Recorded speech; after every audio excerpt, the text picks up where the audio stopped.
네, 7번 가보도록 하겠습니다. 자, 7번 핸델의 오라토리오 메시아 교과서에서 가장 많이 나오는 오라토리오일 겁니다. 자, 그래서 이 오라토리오의 지금 특정 부분, 먼저요, 이 해당 부분이 어떤 부분이었는지 음악을 들어보고, 아, 답이 뭐였겠구나라는 걸 한번 예상을 해볼까요?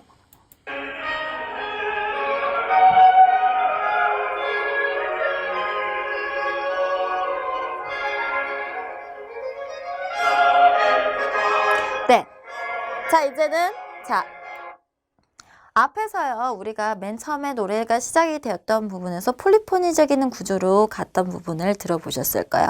그런데 그 부분에 대한 거 지금 다시 한 번만 음악을 해당 부분을 그 첫 폴리폰이 나오는 부분을 한번 들어볼까요? 첫 폴리폰이 나오는 부분을 들어보시면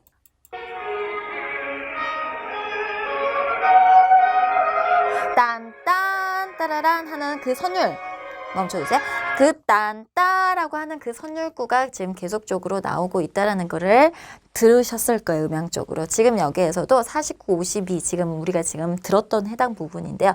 빰빰 빠바밤 빰빰 빠바밤 계속 연달아서 나오고 있어요. 채 어떻게 보면은 어떤 모티브가 나왔어요. 어떤 주제 선율이 나왔는데 주제 선율하고 근접해서 어떻습니까? 근접해서 같은 어떤 형태적인 것으로 나오고 있죠. 바로 이와 같은 모방을 지금 물어보고 있었던 건데 근접해서 나오고 있어요.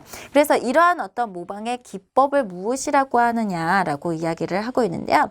자, 일단은요. 이렇게 그냥 기본적인 어떤 용어를 가지고 이야기를 했을 때는 얘네가 근접된 어떤 모방을 하고 있더라라고 볼 수 있다라는 거예요. 그래서 약간 이런 부분들을 뭐 캐논형이다라고 이야기를 할 수도 있고요. 근접 모방형이다라고 해서 뭐 스트레토다라고 이야기를 할 수도 있고요. 그 다음에 혹은 근접 모방이다 이렇게 나올 수도 있습니다. 그래서 스트레토라는 용어 자체가 사실은 이제 부가적인 부분에서 더 많이 기하적인 부분에서 많이 쓰이는 용어인데 사실 여기서는 스트레이트를 써도 상관은 없을 것 같아요.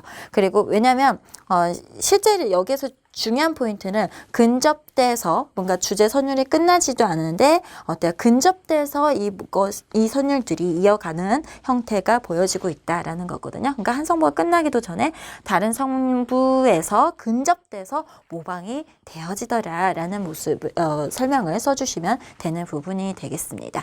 자, 그래서요. 지금 여기에 나와 있는 모방 기법의 명칭에 대한 거 뭐 여러 가지 나올 수 있습니다. 근접적인 모방이다. 근접 모방이다. 뭐 캐논형적인 모방이다. 혹은 스트레토적인 부분이다. 라고 이야기를 할 수 있겠고요. 그거에 대한 것은 한 성보다 끝나기 전에 다른 성부에서 근접되어서 모방되어더라 라는 것을 써주시면 좋을 것 같아요.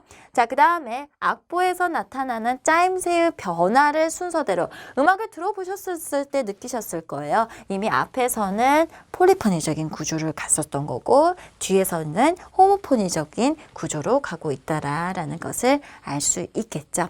자, 이 메시아 부분, 오라토리오 메시아를 가지고요. 물어볼 수 있는 거가 굉장히 많은데요.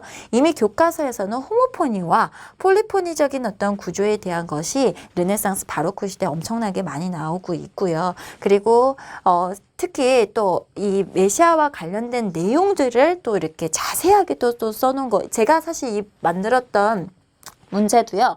결국은 교과서에 있었던 이거 다 박교석 한 말 다 교과서에 있는 내용들이거든요. 그래서 이렇게 메시아 자체의 어떤 내용을 갖다가 상세하게 1부는 2부는 3부는 우리가 뭐 메시아에서 할렐루야 같은 경우 2부의 마지막 곡으로 사용된다라는 그 문장은 엄청 많이 보셨을 거예요. 그거 아니고도 이렇게 1부, 2부, 3부 이렇게 뭐 남아서서 담아놓기도 하고 그 다음에 뭐 천지창조 같은 것들을 또 소개를 하기도 하고요. 그래서 오라토리오와 관련된 교과서 메시아 천지창조 이런 부분들의 세밀한 어떤 내용적인 부분까지 챙기셔야지 아하 바로크 시대에 나왔던 오라토리오들을 챙길 수 있겠구나라는 거. 그러니까 바로크 고전까지도 오라토리오가 나오고 있죠. 그래서 그런 부분들을 다시 한번 체크해보는 시간을 가지셨으면 좋겠습니다. 자, 그 다음 짜임새까지 우리가 짜임새 변화라고 나오고 있죠. 짜임새 이런 용어들 잘 기억하시면 좋을 것 같아요.